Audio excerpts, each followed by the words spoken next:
part sur prostitution, l'expérience la plus gênante de ma vie, immersion de la chaîne Tataki. Excellente chaîne au passage, on est parti. Ok, là j'arrive sur le lieu, je vais ranger ma grosse caméra. Je vais me faire passer pour un faux client et je vais voir s'il y a moyen qu'on se capte ce soir. Coucou, ça va et toi? Yo la mif, c'est Sacha. Regardez-moi ce spot incroyable pour débuter cet épisode. Mes Suisses, vous avez sûrement reconnu, mais là on est dans un spot qui est assez paumé parce que les deux personnes qu'on va rencontrer aujourd'hui, elles veulent pas trop être reconnues et surtout elles prennent pas mal de risques pour nous parler de leur taf. Et je suis super content d'être avec Andy et Maya, c'est des super noms d'emprunt. Je vous jure qu'ils sont très très beaux. Merci. Les filles, je vous cache pas, je vais être direct honnête avec vous. C'est pas parce qu'il y a les caméras que je dis ça. Mais j'ai jamais eu recours à une escorte ou une prostituée. Du coup, je sais vraiment pas du tout comment ça se passe. Alors, déjà, il y a plusieurs types d'escortes. T'as les escortes qui travaillent dans la rue ou les vitrines. Ok. Il y a celles qui travaillent dans des salons et celles qui travaillent totalement indépendantes, du coup, qui font chez elles. Et en général, quand tu fais dans la rue ou en vitrine, c'est les prix. Ok, d'accord. Je pensais réellement qu'il y avait une différence quand même entre escorte et prostituée. Parce que pour moi, si c'est dans la rue, c'est vraiment prostituée. Même si une escorte, c'est quand même une forme de prostitution. Mais vraiment, on parle vraiment des termes qui sont utilisés. Je ne parle pas vraiment de la définition précise. Je parle vraiment, généralement, lorsqu'on emploie le terme prostituée, on va plus penser à la rue. Et escorte, on va plus penser à des rendez-vous, soit chez elle, soit au restaurant, des fois pour des dîners d'affaires, ça peut se faire aussi, ou chez vous. C'est vraiment la vision que j'ai de ce mot. À vous de me dire la vôtre, mais moi, c'est vraiment la vision que j'ai. C'est dans la rue, pour moi, c'est prostituée. Et lorsqu'il s'agit de rendez-vous arrangés ou ce genre de choses, on est plus sur de l'escorting. Après, je sais pas. C'est pareil, elles sont pas mariables dans tous les cas. Bon, il a enterré le débat, il a pas tort. Un peu les plus bas. Pourquoi se casser la tête? Il a pas tort. Dans tous les cas, elles sont pas mariables, donc on fera pas la différence. Bonne réponse. Que tu peux trouver. Celles qui travaillent en salon, les prix sont plus élevés du coup. Tu payes 40% à ton patron, 60% qui te revient à toi. Okay. T'as ta chambre, t'as la sécurité des caméras, t'as un téléphone. Enfin, pour mon cas en tout cas. Ok. Toi, t'es dans cette deuxième catégorie. Ouais, voilà, moi je suis dans un salon. Il y a aussi les escortes de luxe. Ah. Ça, c'est les top niveaux. Donc, elles, c'est plus faire des accompagnements et tout. Je pense qu'il y a quand même des rapports plus tard, mais c'est plus... Okay, donc le journaliste qui est un enfant de 6 ans mentalement, apparemment, enfin, il nous la joue comme ça. Bon, écoutez, on va essayer de le suivre dans son délire. On va faire comme si c'était pas gênant, qu'il fasse semblant de ne pas savoir, enfin, qu'il n'ait aucune information sur le sujet. Bon, écoutez, il aurait pu au moins être un peu honnête, dire qu'il est parti au pute vendredi, mais bon, il a préféré mentir. Ok, bon, on prend note, on prend note. Vraiment des personnes très très riches qui ont besoin d'être accompagnées d'une belle femme. Ouais, les escortes qui vont en soirée ou des trucs comme ça. Ouais, voilà, c'est ça. Je trouvais que c'était un sujet méga intéressant, mais je me demandais, et c'était important pour moi de discuter avec quelqu'un qui le fait par choix, tu vois. Ouais. Pour pas que ce soit un truc forcé, parce que c'est aussi... Ouais. Ça arrive aussi, ouais. Parce que c'est clair qu'il faut pas oublier ce côté-là, et par rapport à la traite d'humains, et des gens qui le font pas par choix, ou qui le font par choix, mais qui n'ont pas vraiment envie parce que c'est juste une solution facile. Moi, par exemple, je le fais vraiment, ça me plaît de ouf, mais je sais que j'ai des collègues, par exemple, qui le font, mais... C'est juste pour vraiment avoir de l'argent et vite, quoi. Ouais, le taf. Moi, je sais que quand j'avais fait, justement, il y avait une des collègues qui était au salon. Quand je lui avais dit que je faisais ça parce que j'avais envie et parce que ça me plaisait bien et que c'était un espèce de fantasme, elle m'a dévisagé. Ah ouais, elle captait pas? Enfin, vraiment, c'était improbable pour elle, donc... Bon, après... Ouais. Il y a quand même... Je pense qu'il y a un petit peu d'hypocrisie et de déni dans tout cela. Donc, je le répète, le déni, c'est un automatisme du cerveau. Donc, ça sert à protéger le cerveau. Tu vois, si demain, on débarque comme ça chez toi et on dit « Écoute, mon petit gars, t'es une merde, t'es toujours chez ta maman, t'as bientôt 28 ans, tu gagnes pas tant que ça, tu fais métro, boulot, dodo tout au long de ta vie et tout ce que tu fais, c'est aller en soirée et boire de l'alcool. Tu sers à rien dans la société et si tu meurs, tout le monde s'en fout. » Ça serait un peu trop dur, tu vois. Voilà, le déni sert à ça, c'est à pas se dire autant de vérité. Donc on va se cacher derrière un bon gros déni pour essayer de protéger le cerveau. Par exemple, ce qui est assez drôle, c'est que le cerveau peut te faire croire que tu aimes ça ou bien que enfin, te faire croire, au fond de toi, tu sais que c'est pour l'argent, bien entendu, et tu sais que tu n'aimes pas ça, mais tu es capable de rentrer dans un mode vraiment de déni où tu vas te dire, mais peut-être que j'aime ça aussi. Oui, mais ça doit être ça. Ouais, mais après, j'aime ça aussi. C'est vrai que j'aime... Ouais, je pense que j'aime ça. J'aime ce métier, en fait. Oui, le déni. On protège le cerveau. C'est tout simple. Voilà. Vous regarderez, vous ferez quelques recherches sur Internet, vous verrez. Le déni est assez puissant. Ça permet vraiment de protéger le cerveau. Et c'est une très bonne arme pour cela. coucher avec plusieurs personnes comme ça, des inconnus. Ouais, c'est un délire quand même. C'est quand même pas... Ouais. Pas tout le monde peut le faire, je pense. C'est quoi un peu une journée type? J'ai chez moi et le salon, parce qu'il y a des escortes qui dorment directement au salon. Du coup, moi, je me réveille chez moi, comme un début de journée de tout le monde, quoi. Je me fais mon café, petite clope, je me prépare, machin. Et quand j'arrive au salon, premièrement, je me mets déjà en tenue. Donc, parce qu'il y a des clients qui peuvent venir aussi à l'improviste. Je prends mon téléphone du travail. J'active mon annonce. Du coup, il y a les clients qui me contactent. Il faut qu'ils me préviennent 30 minutes avant. Et puis après, on se voit. Puis on fait notre petite affaire, quoi. On fait ce qui fait plaisir. Et du coup, à quel moment, genre, c'est pas le déclic ou le machin truc, mais à quel moment tu t'es dit, vas-y, tu sais quoi, why not, tu vois? Alors, moi, j'ai commencé par faire cam girl, d'abord. Parce que, je sais pas, en fait, j'aimais bien avoir cette petite vie secrète, ce petit alter ego. Je me suis créé mon petit personnage à moi-même. Hyper ouvert sexuellement, tout ça. Et après, je me suis dit, je vais faire plus. Je vais aller plus loin. Et cette fois-ci, gagner de l'argent aussi, ça pourrait être bien. Et du coup, après, voilà, j'ai contacté un gars, qui est du coup mon patron. Et franchement, il est super sympa. Il s'est prostitué pendant 20 ans, lui aussi. Du coup, lui, ton patron? Mon patron. Ah, putain, c'est ouf. Ouais. Du coup, genre, il connaît quand même. Et ça rassure. T'as dit quand t'étais camgirl, t'as un espèce de personne. C'est vrai que c'est très rassurant, ça. C'est très, très, très rassurant. Ok, donc elle a commencé comme camgirl, donc des filles qui font des shows devant la webcam, et comme elle l'a souligné, on va surtout identifier la vérité. Elle s'est dit qu'elle pouvait se faire plus d'argent. Donc pourquoi pas aller coucher avec des vieux de 60 ans, 70 ans, un peu fripés, pour gagner plus d'argent. Bien. Et apparemment, elle adore ça. Donc je ne pense pas que c'est Brad Pitt qui vient toquer à sa porte tous les matins, hein, soyons tout à fait honnêtes. Donc apparemment, elle adore ça. On va la suivre dans son délire. Personnage? Ouais. Est-ce que ce personnage, il a évolué, il a changé ou c'est le même aujourd'hui dans ton taf? Il a quand même évolué. Ah ouais? Parce que, bon, en vrai, quand j'étais camgirl, j'avais jamais eu de rapport. Ouais, et de rapport sexuel tout court, hein. J'étais vierge encore. Ah ouais?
Ouais. Putain, c'est ouf. Je voulais pas créer une relation avec quelqu'un juste pour l'utiliser pour une première fois et après genre bon bah ciao.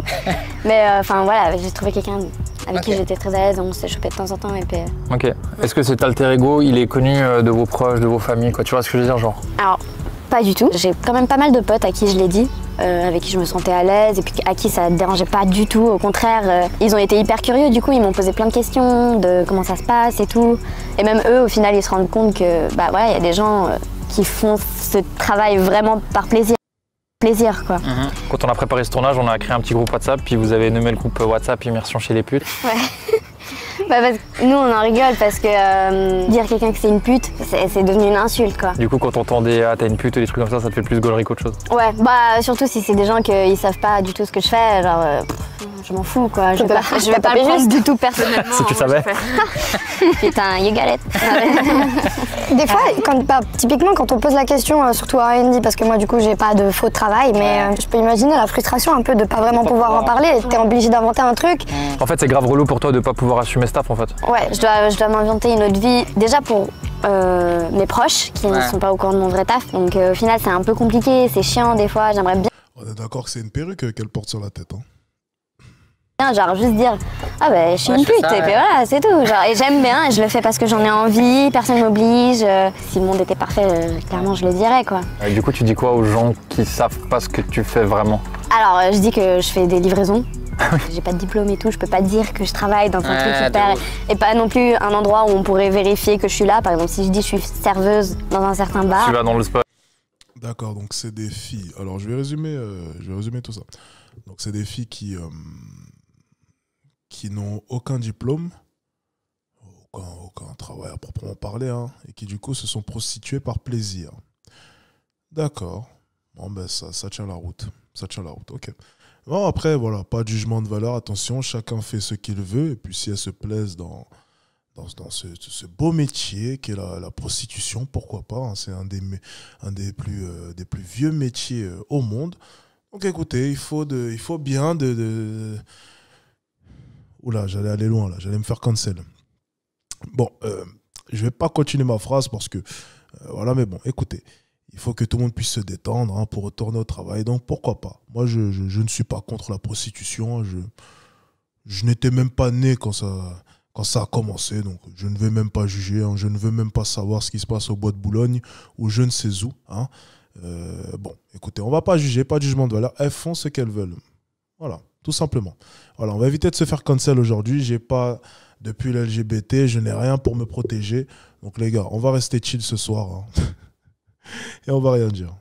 Ouais, tu regardes. J'ai pas envie de me faire cramer du coup. Ouais. Livraison, c'est plutôt pas mal. Vous avez les deux un vécu un peu différent. Oh, c'est la femme à bout.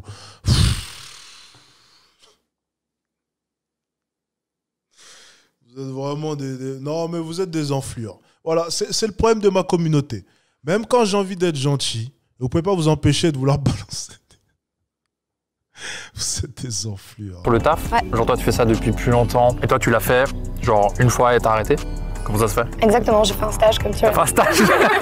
Non, en vrai, j'étais hyper intéressée de staff pendant super longtemps. Okay. Et j'ai fait ma première journée. Et comme j'ai la poisse, ben j'ai eu un client que je connaissais. Non. Et du coup, ça t'a refroidi un peu ou? Bah ça m'a refroidi de ouf. Moi, le soir même, je suis rentrée chez moi, j'étais en panique, j'ai appelé Andy, c'était la fin de ma vie là. Pour moi, il fallait que je déménage demain, au Canada. Ouais, voilà, me refaire une vie. Au revoir papa, au revoir maman, je me casse. Et surtout ça, la plus grande peur qu'on a aussi en tant qu'escorte, c'est vraiment d'ouvrir la porte et que ce soit quelqu'un que je connaisse, quoi. Ça t'est jamais arrivé alors? Non, ça m'est jamais arrivé. Et si ça t'arrive? Si ça m'arrive, ça dépend de la personne. Je pense pas avec ton que je serais à l'aise à ouvrir la porte, genre hey, bien ou quoi? Le monde est petit. Genre imagine tu tombes sur moi. Bah franchement ça me ferait rire. C'est vrai? Ouais. Je pense bah là avec déjà avec toute la conversation. Je sais pas si je suis pris au sérieux ou pas, tu vois. Et bah alors, il essaie de choper son coup là. Lui il va aller au pute lui après l'émission. Je peux te le garantir moi. Bon, l'ami, vous me connaissez, j'allais pas vous laisser là-dessus. Déjà, la conversation d'avant avec Andy et Maya, elle était super intéressante, mais j'avais quand même envie de pousser cette immersion un petit peu plus loin. Je vais aller sur le site où on peut trouver l'annonce d'Andy, je vais me faire passer pour un faux client et je vais voir s'il y a moyen qu'on se capte ce soir.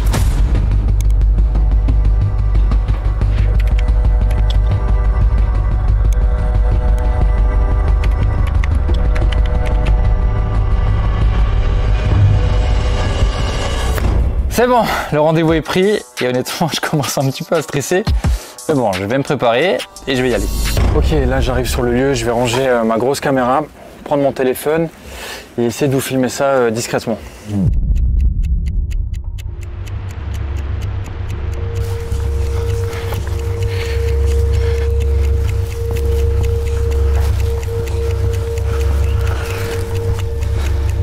Ouais, ma prédiction était bonne.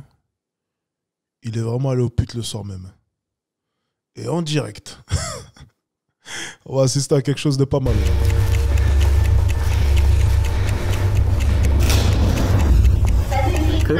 Ça va et toi? Ok, c'est bon. Bon, Andy, j'espère que t'apprécies la surprise et que tu l'as pas pris mal. Non, pas du tout. Je m'y attendais pas, mais c'est cool. Tu m'avais dit plus tôt dans la journée que ça pourrait être...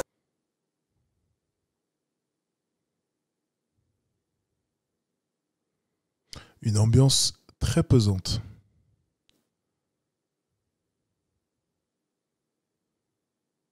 Ok. Bien. Ouais, il me semble un peu trop investi, lui. Hein. Faudrait vérifier ce qui s'est passé après le tournage, hein, parce que... Ont-ils ouvert un OnlyFans en commun juste après? Je ne sais pas. C'est... Sympa que je fasse, et bien me voilà. Bah ouais. Comment ça se passe du coup, genre c'est quoi un peu, pas la procédure, mais habituellement genre quand quelqu'un vient, genre... Bah alors que quand la personne elle arrive et tout, déjà avec le Covid, je descends son pantalon et puis ben... désinfecte les mains, je prends les coordonnées et tout. Comme... Ah, elle désinfecte les mains? Ah bah oui, Covid. Elle est bonne celle-là. Ah ben, tu vois, bon, je suis peut-être une pute, mais je respecte le Covid, donc il rentre, on désinfecte les mains, quand même. Un minimum, hein, parce que faut pas abuser. Elle est bonne celle-là, faudrait désinfecter autre chose. Hein. Je t'ai fait. Après, je les emmène dans la chambre, je leur dis qu'il y a une douche à faire. Les gens sont devenus fous avec le Covid. Hein. C'est vraiment, on entendait des trucs comme ça, je me dis, mais les gens sont devenus cons ou quoi? Les gens sont devenus bêtes. Et ils font des actions, des fois tu te dis, mais ça sert à quoi? Ça va pas te protéger du Covid, ces conneries-là. Mais pendant que tu y es, ouvre un centre de dépistage dans ton appart, connasse. Non mais c'est incroyable. Faire, du coup il se change. Obligatoire? Obligatoire. D'accord. Ouais. Aussi je prends l'argent, que tu m'as pas donné d'ailleurs. On coupera et puis on regarde. Après, du coup, quand la personne a fini sa douche, on se retrouve dans la chambre. Et puis, bon, en général, soit la personne elle sait déjà vraiment ce qu'elle veut et du coup ça vient comme ça. Vu que c'est la première fois que je viens dans un endroit comme ça, j'imaginais un truc un peu plus glauque, pour être honnête avec toi. Là, franchement, c'est cool, tu vois. Genre, limite, t'as envie de faire une petite chicha, tu vois, une petite ambiance sympa. C'est comment? C'est une question que je voulais te poser, genre en termes de sécurité et tout, genre comment tu te sens toi? Il y a des caméras. Ouais.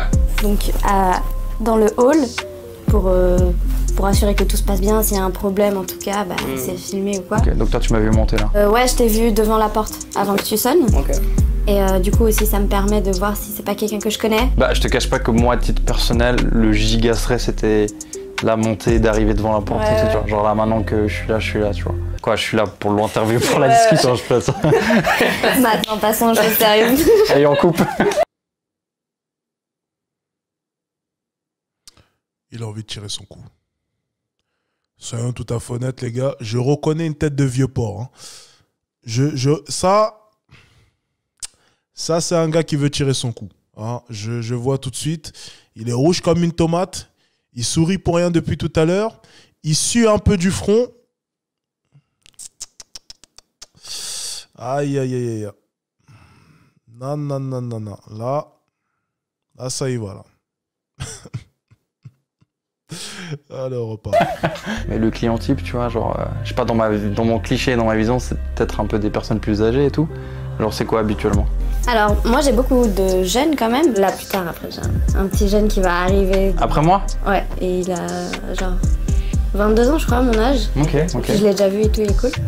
Et mais ouais, sinon, c'est plus, ça va plus entre 20, 40 max. Okay. Après, ceux qui ont 50, 60, ça m'est déjà arrivé, mais c'est un peu plus rare quand même. J'essaie quand même de. Du coup, trier, mais sélectionner un petit peu. Pas prendre les gars relous. Ouais, voilà. Il y a un gars, du coup, pour un fun fact, il y a un gars qui est venu et qui m'a ramené une paire de chaussettes et tout à mettre. Donc, il voulait qu'on ait un rapport avec. Que vous ayez un rapport avec sa paire de chaussettes? Avec des chaussettes, ouais. Et lui aussi. Des chaussettes quoi, genre C'était des filas.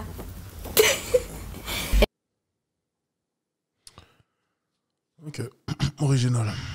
Et ouais, et puis c'était vraiment marrant parce que genre il sentait mes pieds et genre il me disait, enfin je l'entendais, il disait juste ah les chaussettes oui trop bien et tout genre vraiment c'était son kiff. Et typiquement genre ce genre de demande un peu particulière, j'ai envie de dire, genre toi tu prends du plaisir quand même là-dedans? Bah moi mon plaisir justement dans ce métier et qui m'a fait faire ce métier, c'est justement le fait de donner du plaisir aux hommes. Tu prends ton plaisir dans le plaisir de l'autre. C'est ça. Okay. Exact. Et puis au final même des fois il y a des clients qui me disent non c'est moi qui veux te faire plaisir et tout. Ah ouais? On est trop dans des échanges de plaisir et tout. Et c'est de nouveau ton personnage. Ouais voilà. Enfin c'est ouf hein. Ouais. Il est rythmé ton personnage, hein. Ouais. Ton personnage, il a une vie bien remplie. Ouais. Bah, ça me permet de faire plein de trucs que moi-même dans ma vie perso je ferais pas. Genre, que ton personnage a. Ça c'est ouais, j'avais oublié de le dire, hein, mais par exemple genre moi dans ma vie perso je serais incapable de pouvoir choper autant de gens, des inconnus. Des fois je sors en boîte de nuit, genre je chope personne alors que je peux trouver un gars méga BG, tu vois.